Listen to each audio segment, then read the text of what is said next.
This is the Standing Up to POTS podcast. I'm Jill Brook, and today we are hearing from POTS specialist, Dr. David Saperstein. He is a neurologist at the Center for Complex Neurology in Phoenix, Arizona. I know in this space it's probably frustrating that people always have the most questions about things that don't actually have any answers.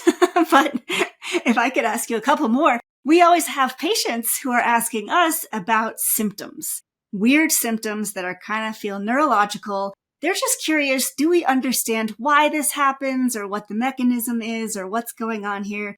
Could I run a few of them by you and see if you have any thoughts on them? Yeah. Okay, the first one is that one that you said a moment ago, brain fog. Do we know what causes that? No.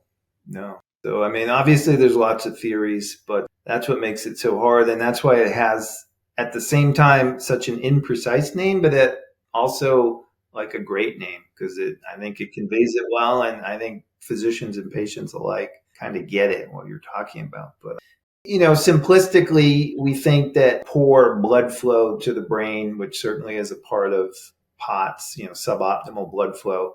And that probably plays a role, but I think there's other factors as well, which might have to do with mast cell activation dysfunction in and of itself can contribute to brain fog under the right circumstances. And then we get into the cranial cervical instability, and we used to think of that as, okay, it's just there's a structural problem and maybe the brain's getting pulled or tugged, and there's certainly that may be a factor. But now we're learning more that maybe it's not so much that as shifts in how the skull rests on the spine is impeding how well spinal fluid gets cleared out of the brain, and that's causing maybe not brain fog, but some of these other neurologic symptoms that happen, or the venous blood flow is being affected. And so the bottom line is we just don't know. And I think that's what obviously frustrates patients, but it frustrates clinicians, and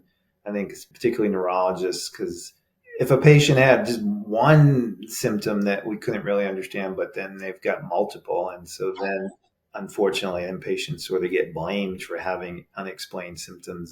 And you asked, just to go back, it's like, how do you learn this? Nobody teaches it. And the single most instructive thing was when you start seeing lots and lots of POTS patients and you realize the patterns. So every neurologist sees lots of POTS patients. They're seeing them and they're calling them migraine. They're seeing them and they're calling them dizzy. They're seeing them and they're calling them small fiber neuropathy.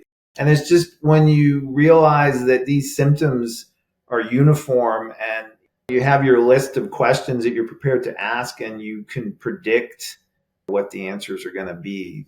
But patient has this, and this going on, you're like, there's a pretty good likelihood that you're going to have these symptoms present.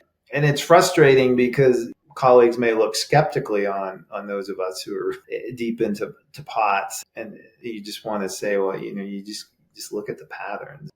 So that's so interesting.